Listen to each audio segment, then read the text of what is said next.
خلاصہ قرآن داعی قرآن مفتی عتیق الرحمن شہید رحم اللہ۔ اس کے بعد قرآن کریم نے آسمان و زمین میں کچھ غور و خوض کرنے کی دعوت دی، اور پھر قرآن نے آخرت کا کچھ منظر، تھوڑا سا قیامت کا منظر پیش کیا جس میں جنت اور جہنم کا نظارہ دکھایا ہے۔ تفصیل کا موقع نہیں، اس بنا پر آگے دوسری سورت شروع کر رہے ہیں۔ آگے دوسری سورت شروع ہو رہی ہے۔ ہاں، آخر میں قرآن کریم نے کیا تعلیم دی ہے؟ قرآن کریم آخر میں یہ تعلیم دے رہا ہے کہ سورہ دخان کے ختم پر، کیونکہ ان مشرکین مکہ کی جو عادات بد تھی اس کی وجہ سے مسلمانوں کو ذرا جذبات تو ابھرتے تھے نا، تو قرآن کریم کیا تعلیم دے رہا ہے؟ فَإِنَّمَا يَسَّرْنَاهُ بِلِسَانِكَ لَعَلَّهُمْ يَتَذَكَّرُونَ۔ قرآن کریم کو ہم نے تمہاری زبان میں اتار دیا، آسان کر دیا، تاکہ یہ اس سے نصیحت حاصل کر سکیں۔ اور آپ کیا کریں؟ فَارْتَقِبْ إِنَّهُمْ مُرْتَقِبُونَ، آپ بھی انتظار کریں، یہ بھی انتظار کریں، اللہ کا عذاب آئے گا تو سارا مسئلہ حل ہو جائے گا۔ یہ تسلی دے دی مسلمانوں کے لیے۔ آگے سورہ جاسیہ شروع ہو رہی ہے۔ جسا یجسو کے معنی گھٹنوں کے بل، دو زانو ہو کر گھٹنوں کے بل بیٹھ جانے کے ہیں، اور جاسیہ کے معنی گھٹنوں کے بل بیٹھنے والے۔ کل قیامت کا دن ہوگا، اللہ کے ڈر اور خوف کے مارے سب کے سب اپنے گھٹنوں کے بل اونچے پڑے ہوئے ہوں گے، اللہ کے ڈر اور خوف کے مارے پڑے ہوئے ہوں گے۔ اس لیے اس سورت کا نام بھی الجاسیہ رکھ دیا گیا، اس لیے کہ اس میں توحید کا تذکرہ ہے، آسمان و زمین میں غور و خوض کرنے کا تذکرہ ہے، اور پھر اس کے ساتھ ساتھ قیامت کا منظر اور حضرت موسیٰ علیہ السلام کا مختصر تذکرہ، اور پھر مشرکین مکہ کی عادات بد کے مطابق یہ بتایا گیا ہے وَإِذَا تُتْلَىٰ عَلَيْهِمْ آيَاتُنَا بَيِّنَاتٍ مَا كَانَ حُجَّتُهُمْ إِلَّا أَن قَالُوا ائْتُوا بِآبَائِنَا إِن كُنتُمْ صَادِقِينَ۔ جب انہیں قرآن پڑھ کے سنایا جاتا ہے تو کیا کہتے ہیں؟ ہمارے آباء و اجداد کو زندہ کرو، وہ ہمارے آباء و اجداد زندہ ہو جائیں اور آ کر کے تمہاری تصدیق کر دیں تو ہم بھی تمہاری تصدیق کر دیں گے، اگر ہمارے آباء و اجداد کو زندہ نہ کرو تو ہم تمہاری بات کو ماننے کے لیے تیار نہیں۔ قرآن کہتا ہے قُلِ اللَّهُ يُحْيِيكُمْ ثُمَّ يُمِيتُكُمْ ثُمَّ يَجْمَعُكُمْ إِلَىٰ يَوْمِ الْقِيَامَةِ لَا رَيْبَ فِيهِ۔ اللہ ہی تمہیں زندہ کرتے ہیں، اللہ ہی تمہیں مارتے ہیں، پھر اللہ ہی قیامت کے دن جمع کریں گے، لیکن اکثر لوگ پھر بھی سمجھنے کے لیے تیار نہیں ہوتے۔ وَلِلَّهِ مُلْكُ السَّمَاوَاتِ وَالْأَرْضِ، آسمان و زمین کی حکومت اللہ کی۔ وَيَوْمَ تَقُومُ السَّاعَةُ يَوْمَئِذٍ يَخْسَرُ الْمُبْطِلُونَ وَتَرَىٰ كُلَّ أُمَّةٍ جَاثِيَةً۔ تم دیکھو گے کہ ہر جماعت کل قیامت کے دن گھٹنوں کے بل گری ہوئی ہوگی۔ كُلُّ أُمَّةٍ تُدْعَىٰ إِلَىٰ كِتَابِهَا، ہر قوم کو اس کے نامہ اعمال کے ساتھ بلایا جائے گا، ان کی فائلیں ساتھ منگوالی جائیں گی۔ الْيَوْمَ تُجْزَوْنَ مَا كُنتُمْ تَعْمَلُونَ، آج جو تم نے عمل کیا تھا اس کے مطابق تمہیں بدلہ بھی عطا کر دیا جائے گا۔ هَٰذَا كِتَابُنَا يَنطِقُ عَلَيْكُمْ بِالْحَقِّ، یہ ہماری کتاب ہے جو حق تمہارے سامنے بیان کر رہی ہے۔ آگے پھر دونوں جماعتوں کا تذکرہ، ایمان والوں کا تذکرہ اور پھر بے ایمانوں کا تذکرہ کر کے قرآن کریم اس سورت کو اس انداز پر ختم کر رہا ہے۔ فَلِلَّهِ الْحَمْدُ رَبِّ السَّمَاوَاتِ وَالْأَرْضِ وَرَبِّ الْأَرْضِ رَبِّ الْعَالَمِينَ۔ بس ساری تعریفیں اس اللہ کے لیے جو آسمانوں کا رب، زمینوں کا رب اور عالمین کا رب ہے۔ وَلَهُ الْكِبْرِيَاءُ فِي السَّمَاوَاتِ وَالْأَرْضِ، آسمان و زمین کی ساری بڑائیاں کس کے لیے؟ اس اللہ ہی کے لیے آسمان و زمین کی بڑائیاں۔ وَهُوَ الْعَزِيزُ الْحَكِيمُ، وہ زبردست اور حکمت والا ہے۔ آگے سورہ احقاف شروع ہو رہی۔ احقاف قوم عاد کی بستی کا نام ہے جو یمن کے علاقے میں تھی، کیونکہ اس میں قوم عاد کا تذکرہ بھی مختصر انداز میں کیا گیا ہے۔ اور قوم عاد بڑی جبروت والی، طاقت و قوت والی قوم تھی، اپنے دور کی سپر پاور تھی، اپنے دور کی سب سے بڑی طاقت تھی، طاغوتی قوت تھی۔ اس بنا پر انہی کے نام کے ساتھ پوری سورت کو موسوم کیا گیا۔ ابتدا کے اندر قرآن کریم کی حقانیت کو بیان کیا اور نبی کریم صلی اللہ علیہ وسلم کو کہا کہ ان لوگوں سے کہہ دیجئے ما كنت بدعا من الرسل وما ادري ما يفعل بي ولا بكم، ارے میں کوئی نیا رسول نہیں، مجھ سے پہلے بھی رسول آتے رہے، میں بھی ویسا ہی رسول بن کر کے آیا ہوں۔ تم تو یہ کہتے ہو کہ کیا ہوگا اور کیا نہیں ہوگا، ما ادری ما يفعل بي ولا بكم، مجھے تو یہ بھی پتہ نہیں کہ میرے ساتھ کل قیامت کے دن کیا ہوگا۔ اللہ کے نبی سے یہ کہلوایا جا رہا قرآن کریم میں، اور یہ بتایا جا رہا کہ انسانوں ذرا اس بات میں غور تو کرو، جب اللہ کے دربار میں بڑے بڑے کانپ رہے ہوں گے تو تمہارا کیا حشر ہوگا، تمہارا کیا بنے گا۔ اللہ ہمیں اپنے دربار کا استحضار نصیب فرما دے۔ آگے قرآن کریم نے والدین کا تذکرہ کیا، والدین کے ساتھ حسن سلوک کا تذکرہ کیا، اور یہ بتایا کہ ماں کس طریقے پر تکلیفیں اٹھا کر اپنی جان کو داؤ پر لگا کر کے بچے کو جنتی ہے۔ پھر اس بچے کو چاہیے کہ اپنی ماں کا احترام بھی کرے، اپنی ماں کی عزت بھی کرے اور اپنی ماں کے ساتھ حسن سلوک بھی کرے۔ کتنی مائیں آپ نے سنی ہوں گی کہ بیٹا زندہ ہے، ماں نے جان دے دی اس بیٹے کی خاطر، کیسی قربانیاں ہوتی ہیں ان ماؤں کی اور ان والدین کی۔ اس لیے قرآن کریم ان کے احترام کرنے کی تعلیم دے رہا ہے۔ اور قرآن کریم کیا بتا رہا ہے کہ 6 مہینے کم از کم بچے کے پیٹ میں رہنے کے اور 2 سال زیادہ سے زیادہ بچے کے دودھ پلائے جانے کے، لہذا 30 مہینے تو خاص طور پر اولاد کے لیے ماں تکلیف اٹھاتی اور مشقتیں اٹھاتی۔ اس بنا پر تمہیں ذرا خیال کرنا چاہیے ان والدین کا احترام کرنے کا۔ آگے قرآن کریم نے وہی ذکر فرمایا، قوم عاد کا تذکرہ، اور پھر اس کے بعد اللہ رب العزت نے جنات کا تذکرہ کیا ہے، جو جنات آئے اور نبی کریم صلی اللہ علیہ وسلم کے ہاتھ پر مسلمان ہوئے۔ اس وقت گنجائش کم، اس بنا پر سورہ جن میں انشاءاللہ العزیز جنات کا تذکرہ تفصیل کے ساتھ، وہاں اس بات کو دوبارہ دہرا لیں گے۔ آخر میں نبی کریم صلی اللہ علیہ وسلم کو اللہ رب العزت نے یہ پیغام دیا اور یہ دعوت دی ہے کہ فاصبر کما صبر اولو العزم من الرسل ولا تستعجل لهم، میرے نبی ذرا صبر کیجئے، جیسے پہلے رسولوں نے صبر کیا تھا ویسے آپ بھی صبر کیجئے، اور ان کے لیے آپ جلدی نہ مچائیے۔ کہتے نا کہ اللہ امریکہ والوں کو ہدایت کیوں نہیں دے دیتے، برطانیہ والوں کو ہدایت کیوں نہیں دے دیتے، ہندوستان والوں کو اللہ ہدایت، ابھی ہدایت مل جانی چاہیے۔ اللہ فرماتے ہیں لا تستعجل، اتنی جلدی نہ کرو، ہر ایک کے لیے اللہ کے ہاں وقت مقرر ہے، لہذا تم ان کے لیے جلدی نہ مچاؤ۔ یا تو کہتے ہیں ان کو ہدایت مل جائے یا یہ ہلاک اور تباہ و برباد ہو جائیں، دو ہی چیزیں ہمارے زبان پر پکی ہوئی ہوتی ہیں۔ اللہ فرماتے ہیں اتنی جلدی نہ بچاؤ۔ یوم کانہم یوم یرون ما یوعدون لم یلبثوا الا ساعۃ من نہار، جب ان کے سامنے یہ عذاب آ جائے گا تو ان کو یوں لگے گا جیسے دن کا 1 سیکنڈ ابھی ہمیں زندگی ملی ہو، 1 سیکنڈ بھی انہیں نہیں محسوس ہوگا، اتنی جلدی عذاب ان کو آ کر کے پکڑ لے گا۔ بلاغ فہل یہلک الا القوم الفاسقون، یہ قرآن ان تک بات کو پہنچانے کا ذریعہ ہے، اور تم سن لو کہ ہلاک تو فاسقوں ہی کو کیا جاتا ہے، فاسق لوگ ہی ہلاک ہوا کرتے ہیں، نافرمان لوگ ہی ہلاک ہوا کرتے ہیں۔ آگے سورہ محمد کی ابتدا ہو رہی ہے، یہ مدنی سورت آ گئی۔ مکی سورتوں کے لمبے سلسلے کے بعد اب یہ مدنی سورت شروع ہو رہی ہے۔ اس سورت کو سورہ محمد بھی کہا جاتا ہے اور سورہ قتال بھی کہا جاتا ہے، کیونکہ اس سورت میں زیادہ تر جہاد کے احکام ہیں، منافقین کے خلاف جہاد کرنا، مشرکین کے خلاف جہاد کرنا، اور غزوہ بدر کی طرف اشارے اس سورت کے اندر موجود ہے۔ قرآن اس کی ابتدا کر رہا ہے الذین کفروا وصدوا عن سبیل اللہ اضل اعمالهم، جن لوگوں نے کفر کیا، اللہ کے راستے سے لوگوں کو روکا، ان لوگوں کے اعمال ضائع ہو گئے۔ والذین آمنوا وعملوا الصالحات، جن لوگوں نے ایمان کو قبول کیا، اعمال صالحہ کیے، وآمنوا بما نزل علی محمد وهو الحق من ربهم، اور یہ لوگ ایمان لائے اس پر جو محمد علیہ السلام پر نازل کیا گیا ہے اور وہی برحق ہے ان کے رب کی طرف سے۔ کفر عنہم سیئاتہم، ان لوگوں کے گناہوں کو اللہ نے معاف کر دیا، واصلح بالہم، اور ان کی حالت کو اللہ نے سدھار دیا۔ ذالک بان الذین کفروا اتبعوا الباطل، یہ اس وجہ سے کہ کافر باطل کے پیچھے چلتے ہیں، وان الذین آمنوا اتبعوا الحق من ربهم، اور ایمان والے اس حق کی اتباع کرتے ہیں جو رب کی طرف سے آتا ہے۔ کذالک یضرب اللہ للناس امثالہم، ایسی ہی مثالیں اللہ بندوں کو دیا کرتے ہیں اور مثالیں دے کر کے سمجھایا کرتے ہیں۔ آگے قرآن کریم نے کچھ احکام بیان کیے ہیں کہ جب کفار سے مقابلہ ہو تو کیا کرنا چاہیے۔ قرآن بتا رہا ہے کہ جب کفار سے مقابلہ ہو تو پھر صوفی صاحب بن کر کے وہاں چادر لپیٹ کر کے اور حجروں کے مجرے بن کے نہ بیٹھیں، پھر خم ٹھوک کر کفر کے مقابلے پر آ کر کے کھڑے ہو جائیں، یا تم جاؤ گے یا وہ جائیں گے۔ اگر تم چلے جاتے ہو جب بھی تمہارے لیے تمہیں قربانی بن جاتے ہو اور شہید ہو جاتے ہو تو تمہارے لیے بشارت ہوگی کہ خون کا قطرہ زمین پر گرنے سے پہلے پہلے تمہارے سارے صغیرہ کبیرہ گناہ معاف ہو جائیں گے، اور اگر تم بچ جاتے ہو، غازی بن جاتے ہو، تو تمہارے ذریعے سے اللہ حق کو سر بلند کر دیں گے۔ لہذا تم خم ٹھوک کر کفر کے مقابلے میں آ کر کے کھڑے ہو جاؤ۔ فضرب الرقاب، کافروں کی گردن اڑا دو۔ اور پھر آگے قرآن کیا کہہ رہا ہے، حتی اذا اثخنتموہم فشدوا الوثاق، اور جب تم انہیں خوب اچھی طرح سے قابو میں لے آؤ تو ان کی مشقیں کس لو، رسیوں سے ان کو باندھ لو اور انہیں اپنا قیدی بنا لو۔ کیوں؟ اس لیے کہ کل جب تمہیں صلح کے مذاکرات ہوں گے، صلح کی بات چیت ہوگی، تو پھر ان قیدیوں کو سامنے رکھ کر کے سودے بازی کر سکتے ہو اور ان سے اپنی بات منوا سکتے ہو۔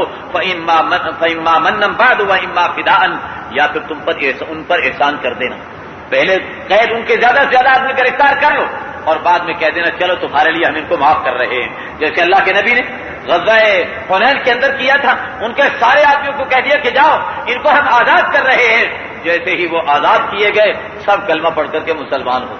تو اللہ کہتے ہیں فَإِمَّا مَنًّا بَعْدُ وَإِمَّا فِدَاءً، یا تو تم ان پر احسان کر کے ان کو آزاد کر دینا، یہ بھی ان کے لیے راستہ بن جائے گا ایمان کی طرف آنے کا، وَإِمَّا فِدَاءً، یا ان سے پیسے وصول کرنا، ان سے کہنا کہ فی آدمی اتنا جرمانہ بھرو تب جا کر کے ہم ان کو آزاد کریں گے، تو اس کے ذریعے سے بھی مسلمانوں کے بیت المال میں اضافہ ہوگا اور مسلمانوں کی ضروریات کے پورا کرنے کا انتظام ہو جائے گا۔ حتی تضع الحرب اوزارها،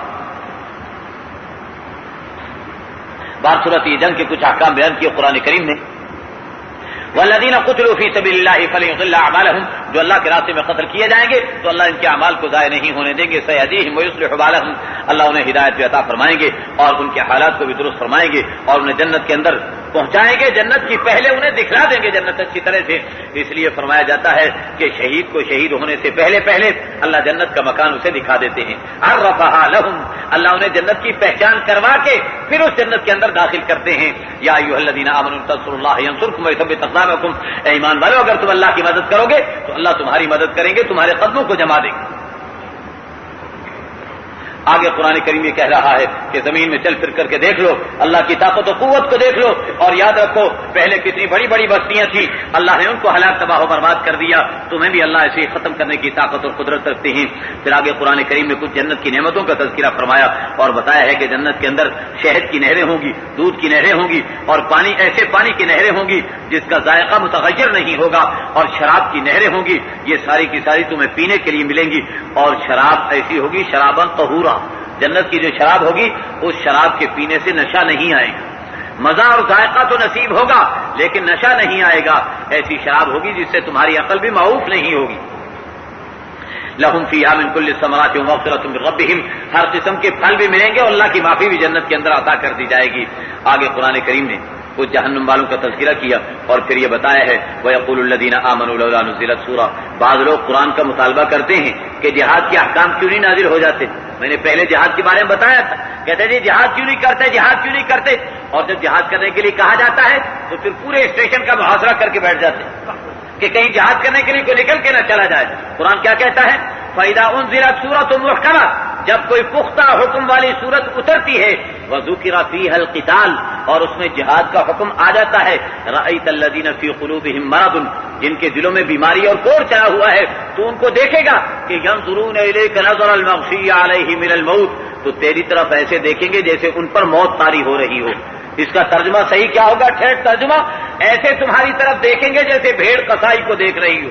پھر ان کا یہ حال ہو جاتا ہے جب جہاد کرنے کا وقت آتا ہے تو پھر ان کا یہ حال ہوتا ہے کہ اپنی جان بچانے کی ان کے لالے پڑے ہوئے ہوتے ہیں. قرآن کہتا ہے کہ تمہیں اطاعت شاری کے اندر لگنا چاہیے اور معروف بات کے اندر تمہیں لگنا چاہیے. اور یاد رکھنا هل عصیتم ان تولیتم ان تفسدوا فی الارض وتقطعوا ارحامکم، تم اگر پھر گئے، یہ کافروں سے کہا جا رہا ہے کہ تم اگر پھر گئے اور زمین میں تم نے فساد مچایا اور قطع رحمی کی تو یاد رکھنا اولئک الذین لعنهم اللہ، اللہ ایسے انسانوں پر لعنت کرتے ہیں فاصمهم واعمى ابصارهم، اللہ ان کی سماعت بھی ختم کر دیتے ہیں اور اللہ ان کی بصارت بھی ختم کر دیا کرتے ہیں.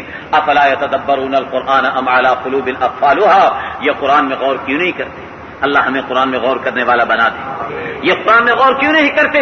ام على قلوب اقفالها، کیا ان کے دلوں پر تالے پڑے ہوئے ہیں؟ میرے دوستو، جو قرآن کریم میں کبھی غور نہ کرتا ہو ایسے انسان کو قرآن کہہ رہا ہے کہ اس کے دل پہ تالا لگ چکا ہے اس کی بدعملی کی وجہ سے. آگے قرآن کریم نے کچھ مرنے کا منظر پیش کیا اور پھر اس کے بعد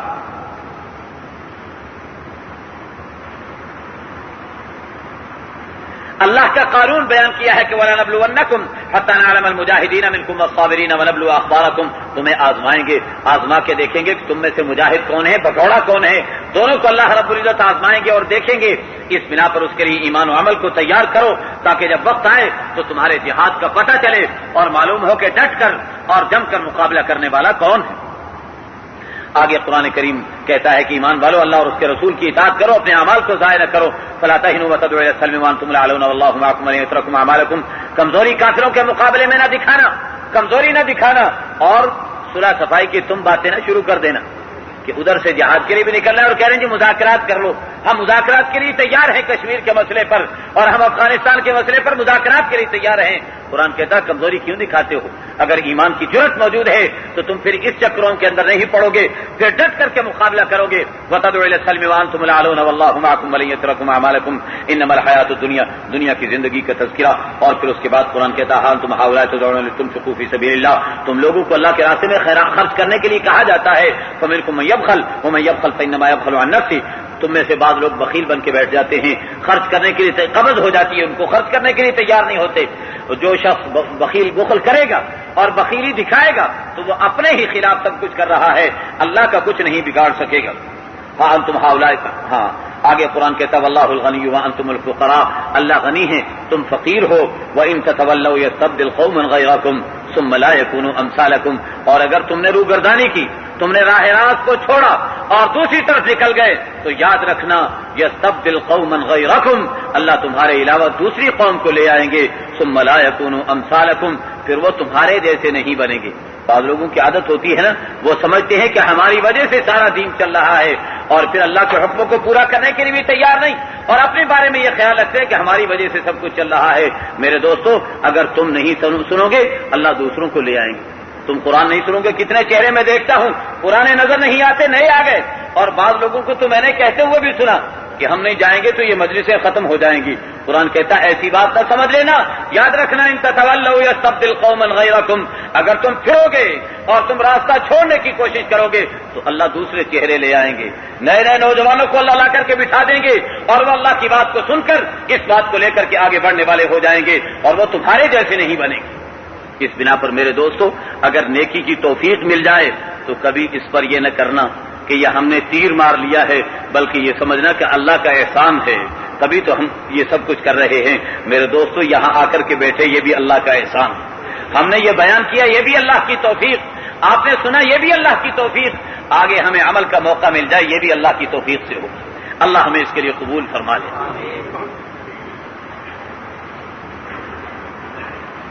اس کے بعد آگے سورہ فتح، یہ بھی سورت مکی سورت ہے، صلح حدیبیہ کے موقع پر نازل ہوئی ہے، اور اس سورت میں اللہ رب العزت منافقین کی ایک ایک بات کو کھول کھول کر کے بیان کیا ہے، اور منافقین کی عادات بد کا تذکرہ کیا ہے کہ اسلام کے لیے، قرآن کو سننے کے لیے یہ لوگ کس طرح سے بہانے تراشتے ہیں۔ ان باتوں کو قرآن کریم نے بڑی وضاحت کے ساتھ بیان کیا ہے، تفصیلات کا موقع نہیں، اس بنا پر اختصار کے ساتھ چل رہا ہوں۔ اور اللہ رب العزت نے نبی کریم صلی اللہ علیہ وسلم کو صلح حدیبیہ کے موقع پر یہ خوشخبری سنائی ہے کہ یہ صلح حدیبیہ آپ کی شکست نہیں بلکہ فتح ہے، اس لیے کہ اس کا جو منظر تھا صلح حدیبیہ کا، اگر میں منظر کشی میں لگا تو بات بہت آگے نکل جائے گی۔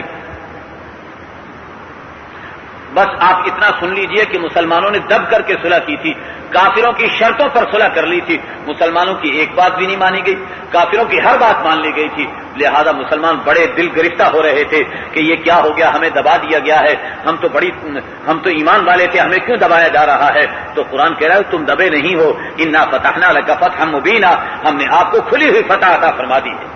اور پھر اسی صلح حدیبیہ کا نتیجہ تھا کہ اللہ نے مسلمانوں کو فاتحانہ شان سے مکے میں داخل ہونے کا موقع نصیب فرما دیا، مکہ مکرمہ کی صلح کا دروازہ کھل گیا اسی فتح کے نتیجے میں، اسی صلح حدیبیہ کے نتیجے کے اندر۔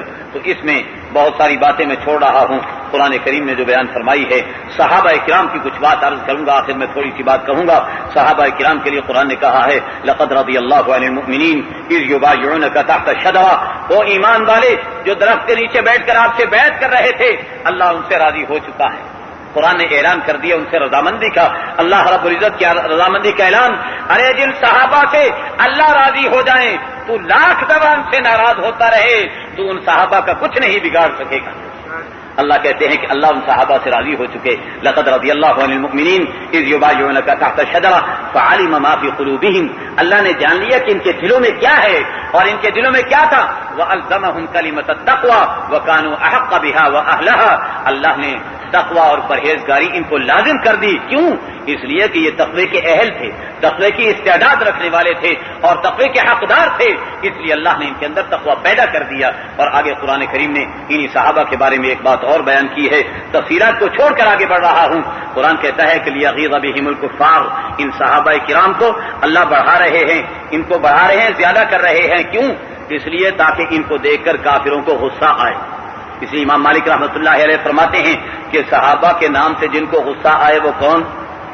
ذرا زور سے بتاؤ، ڈرنے کی بات نہیں، گھبرانے کی بات نہیں، قرآن کہہ رہا ہے لِيَغِيظَ بِهِمُ الْكُفَّارَ، تاکہ ان کے ذریعے سے کافروں کو غیظ و غضب آ جائے، غصہ آ جائے۔ تو معلوم ہوا کہ صحابہ کی وجہ سے کس کو غصہ آتا ہے، اور جس کو صحابہ کی وجہ سے غصہ آئے وہ کون؟ قرآن کریم آگے فرما رہا ہے۔ بس اب اپنی بات کو ختم کر دیتا ہوں۔ قرآن کریم نے صحابہ کرام کی مثال دی ہے، آخری آیت کا ترجمہ کر کے بات ختم کرتا ہوں، جس میں صحابہ کی مثال محمد رسول اللہ، محمد اللہ کے رسول ہے۔ اب محمد رسول اللہ کا تعارف کیسے ہو رہا ہے؟ محمد رسول اللہ کے شاگردوں کے ذریعے استاد کا تعارف کرایا جا رہا ہے۔ ایسے ہی ہوتا ہے نا، کسی شاگرد کو دیکھا غلط کرتے ہوئے کیا کہتے ہیں، ابے تیرے استاد نے تجھے یہی پڑھایا ہے، تیرے استاد نے تجھے یہی تعلیم دی ہے. تو اللہ کے نبی کے شاگردوں کا تعارف کرایا جا رہا ہے کہ محمد الرسول اللہ، محمد اللہ کے رسول ہیں. اگر تمہیں دیکھنا ہے تو ان کے شاگردوں کو دیکھ لو، تمہیں پتہ چل جائے گا اللہ کے رسول کیسے تھے. اس لیے